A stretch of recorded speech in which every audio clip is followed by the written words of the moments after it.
Buletin pagi 20 Oktober bersama saya Syafiq Anan, paparan pagi ini. Mayat ketiga tragedi tanah runtuh ditemui.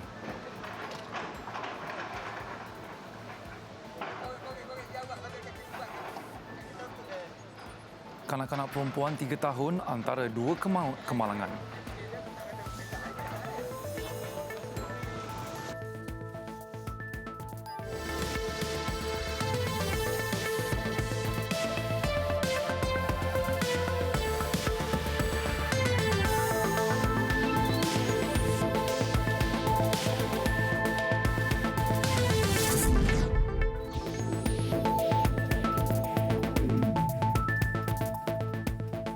Assalamualaikum dan salam sejahtera.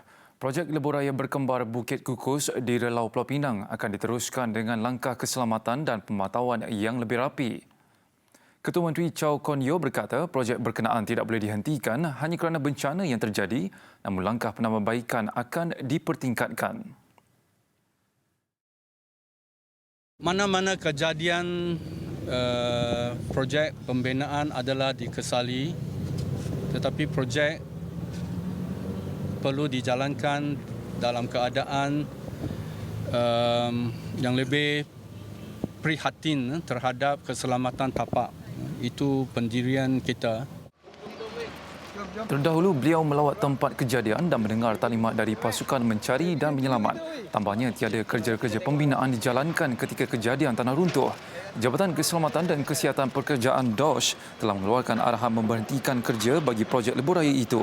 Ia susulan beberapa rasuk konkrit bagi projek itu terjatuh di lereng Jalan Tun Sardun pada Khamis lalu, iaitu 1 kilometer dari tempat kejadian tanah runtuh.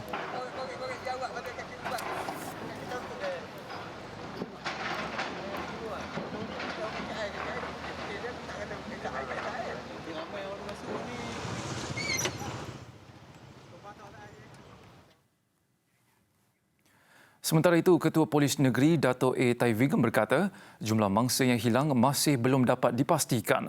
10 dikotiri hilang berdasarkan kenyataan anggota keluarga. Timbus ke?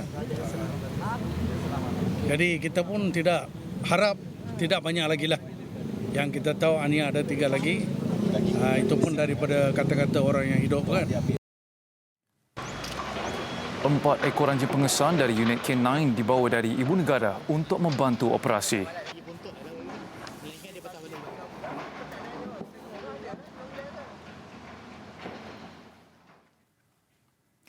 Dan bagi perkembangan terkini operasi mencari dan menyelamat, kita terus saja ke lokasi bencana bersama wartawan Silvam Arjunan. Silvam, apa yang terkini dari sana? Silakan. Terima kasih Seri Pentas. Mayat mangsa ketiga iaitu wanita warga negara Myanmar bernama Kin Aikan, 36 tahun, dijumpai jam 1.31 pagi tadi. Ia menjadikan jumlah mangsa maut setakat ini 3 orang selepas penemuan dua mayat semalam, iaitu lelaki warga negara Indonesia dan Bangladesh. Manakala 2 lagi mangsa wanita ditemui dalam keadaan cedera, menjadikan jumlah 3 mangsa cedera ditemui setakat ini. Dan Timbalan Komander Operasi Muhammad Tarmizi Jafar berkata mangsa suami sendiri telah membuat pengecaman terhadap mayat di tempat kejadian. Dan difahamkan mayat berkenaan ditemui berhampiran dengan kawasan mayat kedua ditemui malam semalam. Apapun hujan lebat kira-kira jam 4.45 pagi tadi menyebabkan operasi mencari ditangguhkan sementara dan belum lagi disambung setakat ini. Dan dari 7 mangsa yang masih dikatakan hilang, 4 telah dikenal pasti identiti mereka dan kesemua mereka adalah lelaki dan manakala bakinya belum lagi dikenal pasti. Dan difahamkan pasukan Storm dan K9 yang dibawa masuk semalam membantu melancarkan lagi operasi mencari dan menyelamat yang sedang dilakukan di sini.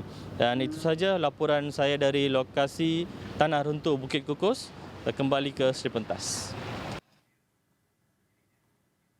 Terima kasih Silvam. Dan berikut pula luahan NGO Penang Forum yang sebelum ini pernah membangkitkan kebimbangan berkaitan risiko runtuhan projek berkenaan.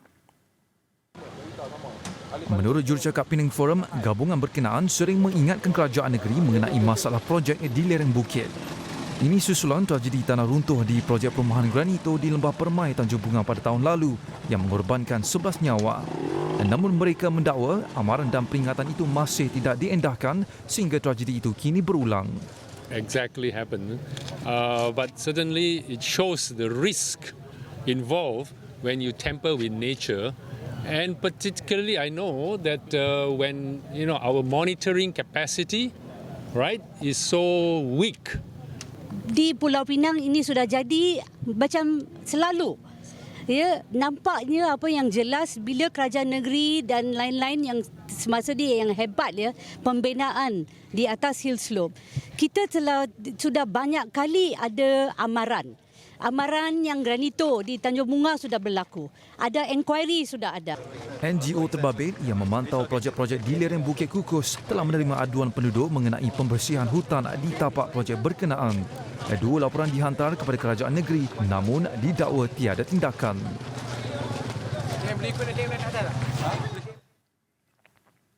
Dua maut termasuk seorang kanak-kanak perempuan berusia 3 tahun manakala 6 lagi cedera selepas kereta yang dinaiki terbabit nahas dua buah kenderaan.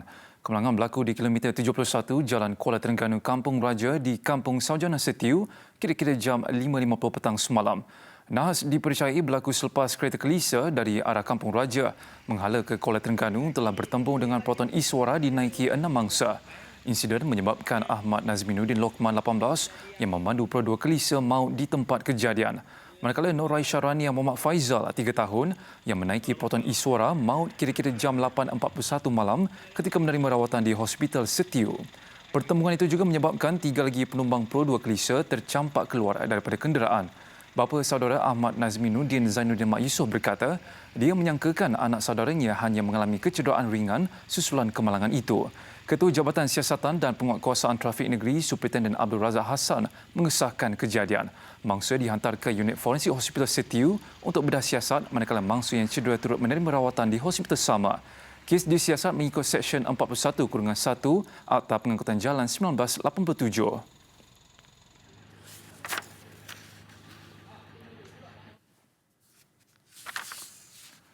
Istiadat Pertabalan Sultan Kedah yang ke-29 Sultan Salihuddin Sultan Badli Shah yang bakal diadakan Selasa ini mencatatkan sejarah bagi rakyat di utara Semenanjung kerana ia diadakan selepas 59 tahun.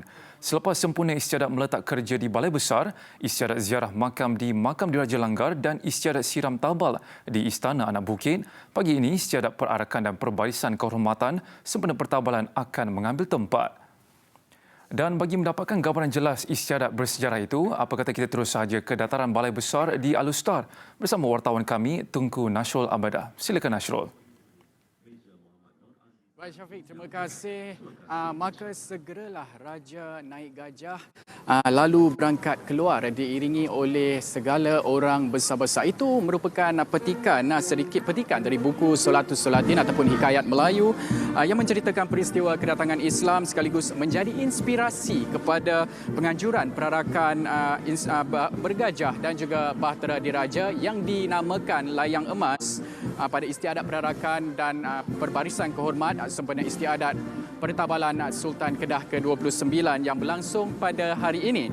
Sekaligus menghidupkan kembali zaman kegemilangan Raja-Raja Melayu dahulu kala. Istiadat perarakan pada hari ini bermula di Wisma Darul Aman dan pada ketika ini perarakan bahtera diraja dan juga bergajah ini dianggarkan ataupun dikabarkan berada di sekitar Menara Alustar dan akan tiba pada bila-bila masa sahaja lagi di dataran Medan Bandar di mana saya berada pada ketika ini, dan jaraknya daripada Wisma Darul Aman ke dataran Medan Bandar ini sekitar 3.2 km dan bahtera diraja itu akan melalui 7 checkpoint keseluruhannya.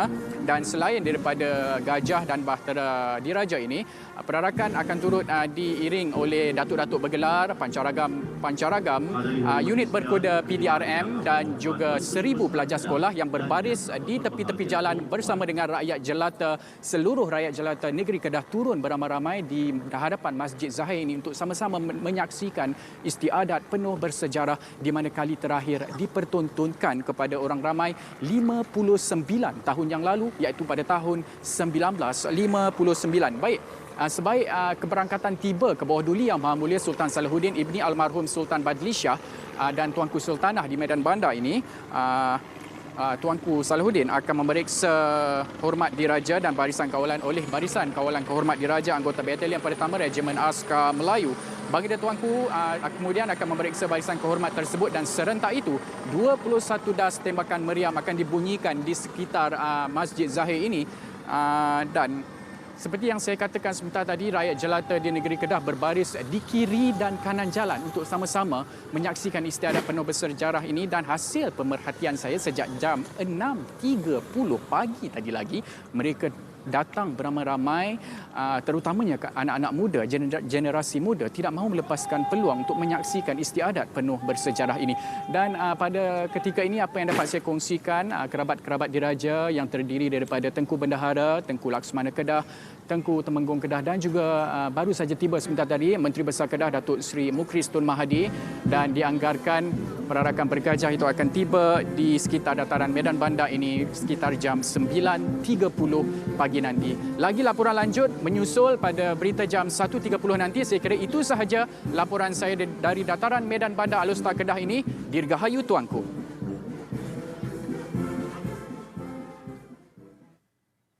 Terima kasih Nasrul langsung dari Alustar Kedah. Mahkamah Tinggi Kuala Lumpur semalam mengisytiharkan kapal mewah Equanimity sebagai milik Kerajaan Malaysia dan One Malaysia Development Berhad 1MDB. Ia selepas pemilik berdaftar kapal mewah itu gagal hadir untuk menuntut kapal itu dan kerajaan kini boleh menjual Equanimity. Peguam Sipar Siavaratnam yang mengetuai pasukan perundangan bagi plaintiff berkata ia diputuskan mahkamah ketika membenarkan permohonan 1MDB dan kerajaan untuk mendapatkan perintah penghakiman ingkar selepas pemilik berdaftar kapal itu tidak memfailkan kehadiran dalam saman berkenaan. Beliau berkata keputusan dibuat di dalam kamar oleh Pesuruhjaya Kehakiman Mahkamah Tinggi Datuk Khadijah Idris. Menurut Sipar, kapal itu kini boleh dijual tanpa sebarang kekangan undang-undang. Katanya mana-mana pihak yang memenuhi kriteria kewangan layak membida dan semua pihak akan menerima layanan yang sama. Kapal Equanimity mempunyai panjang 91.5 meter dan dianggarkan bernilai lebih 1 bilion ringgit.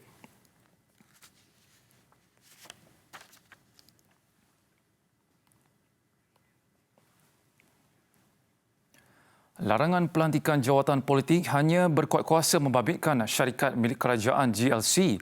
Menurut Menteri Pertanian dan Industri Asas Tani, Datuk Salahuddin Ayub, ia bagaimanapun tidak tertakluk bagi pengisian pelantikan politik membabitkan agensi di bawah kementerian asalkan individu yang dilantik itu mempunyai keupayaan dan profesional dalam bidang masing-masing.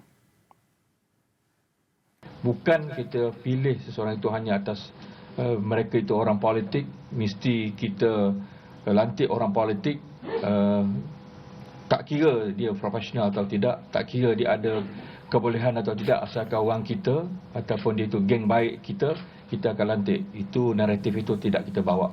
Walaupun memang mereka dikenali sebagai orang politik, tetapi kita juga mengambil kira tentang kebolehan, pengalaman, jasa, track record dan juga keupayaan profesionalisme mereka dalam bidang masing-masing. Itu semuanya kita ambil kira. Beliau berkata demikian selepas menyerahkan watika pelantikan pengerusi bagi 3 agensi di bawah kementeriannya di Putrajaya. Mereka yang menerima lantikan adalah Mazlan Aliman sebagai pengerusi Lembaga Pertubuhan Peladang, Isa Ismail sebagai pengerusi Lembaga Pemasaran Pertanian Persekutuan Fama dan Muhammad Faiz Fazil, pengerusi Lembaga Kemajuan Ikan Malaysia. Mazlan Aliman dan Muhammad Faiz Fazil adalah daripada Parti Amanah Negara. Juru kamera TV3 Muhammad Yazir Mahmun menerima pangkat Inspektor Kehormat Polis Diraja Malaysia yang disampaikan Timbalan Ketua Polis Negara Tan Sri Nur Rashid Ibrahim. Ia sebagai tanda penghargaan PDRM kepada Muhammad Yazir kerana banyak menyumbang jasa selain menyiarkan berita mengenai hubungan pasukan keselamatan itu dengan masyarakat bertepatan tema Polis dan Masyarakat Berpisah Tiada. Pemakaian pangkat Inspektor Kehormat ini adalah yang pertama di negara ini kepada pengamal media. Ia dikurniakan atas sumbangan Muhammad Yazir 47 tahun membantu menaikkan imej polis menerusi liputan berita di TV3. Ini termasuk liputan cemerlang dan eksklusif ketika insiden pencerobohan Lahad Datu pada tahun 2013 selain liputan berterusan kawalan keselamatan di pantai timur Sabah. Atas sumbangan beliau kepada PDRM, atas semangat beliau dan atas usaha beliau memberi bantuan dan sokongan di mana yang perlu kepada PDRM. So PDRM memandang begitu tinggi jasa ini dan Ketua Polis Negara telah pun buat keputusan untuk mengabdurrahkan